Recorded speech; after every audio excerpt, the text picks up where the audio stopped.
Welcome to Regional News. Let's get into the latest regional updates. Chief Minister Revant Reddy paid tribute to the late Konjeti Roshaya, recalling his significant role in the United Telugu States. Speaking at the death anniversary event in Hyderabad, Reddy highlighted Roshaya's lasting influence on politics and governance. He shared how Roshaya's guidance helped shape his understanding of politics. Reddy also praised Roshaya's Minister. Reddy credited his rise in politics to his talent and discipline, emphasizing the value of service. He also announced plans to install a statue of Roshaya in Hyderabad, honoring his contributions. ఏళ్ల నుంచి Aryavysya corporation కావాలని కొట్లాడినం, ధర్నాలు చేసినాం, దీక్షలు చేసినాం. మంత్రి వర్యులు కోమటిరెడ్డి వెంకటరెడ్డి గారికి, వేదిక మీద ఉన్నటువంటి పెద్దలందరికీ, అలాగే వేదిక ముందు ఉన్నటువంటి నా తోటి ఆర్యవైశ్య సంఘం సభ్యులు, తెలంగాణ ఆంధ్రప్రతి ఒకటే కండువా. మరి ఏ కుటుంబ సభ్యుల్ని ఎవరిని కూడా రాజకీయంకి పరిచయం చేయకుండా ఉన్నటువంటి వ్యక్తి, మరి 6 అడుగుల ఆజానుభావుడు రోషయ్య గారికి ఈరోజు నివాళులు అర్పించడానికి శాసనసభ్యులుగా పనిచేసిన మిత్రులు జగ్గయ్యపేట, అదే విధంగా గణేష్ మాజీ శాసనసభ్యులు నిజామాబాద్ గారు, చాలా మంది మిత్రులు, చాలా సంవత్సరాలైంది వాళ్ళందరినీ కలవక, ఇతర రాజకీయ కార్యక్రమాలలో ఉంటూ రకరకాల నేపథ్యంలో మిత్రులందరినీ కలవక చాలా సంవత్సరాలైంది.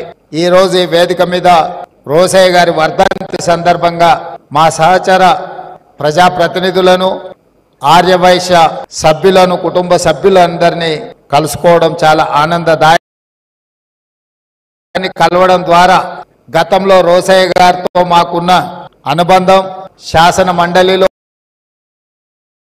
పోటీ పడి ప్రసంగించాలన్న ఆలోచన స్ఫూర్తిని వారు మాకు ఇవ్వడం జరిగింది. ఈ రోజు ఒక మాట ఈ వేదిక మీద నుంచి నేను అధికారికంగా చెప్పదలుచుకున్నాను. తెలంగాణ రాష్ట్ర విభజన సందర్భంగా 16,000 కోట్ల రూపాయల మిగులు బడ్జెట్ తో తెలంగాణ రాష్ట్రం ఏర్పడ్డది అని అంటే 16 సార్లు రోషయ్య గారు నిబద్ధతను, ఆర్థిక పరంగా ఒక క్రమశిక్షణను వారు పాటించారు. కాబట్టే తెలంగాణ రాష్ట్ర ఏర్పాటు సందర్భంగా మిగులు రాష్ట్రంగా తెలంగాణ రాష్ట్రం అవతరించిందని చెప్పి నేను ఈ సందర్భంగా ఖచ్చితంగా చెప్పదలుచుకున్నా. 2007 సంవత్సరంలో మొట్టమొదటిసారి శాసన మండలిలో నేను ప్రవేశించినప్పుడు, సభలోకి వెళ్ళినప్పుడు ఒక పక్కన చుక్కా రామయ్య గారు, అదే విధంగా రాజకీయాలలో కూడా ఆర్యవైశ్యులకు తప్పకుండా పార్టీ కోమటిరెడ్డి వెంకటరెడ్డి గారు నా చెవులో చెప్తున్నాడు, మనము ఆర్యవైశ్య మిత్రులను ప్రభుత్వంలో కూడా భాగస్వాములను చేయాల్సిన అవసరం ఉన్నదని. తప్పకుండా మీ అందరి మనసుల్లో ఏముందో వెంకటరెడ్డి గారు నాకు చెప్పినరు. తప్పకుండా అధిష్టానం దృష్టికి ఈ అంశాలను నేను తీసుకువెళ్తా. అదే విధంగా రోషయ్య గారి విగ్రహం ఉండాలి అని మిత్రులు ప్రస్తావించారు.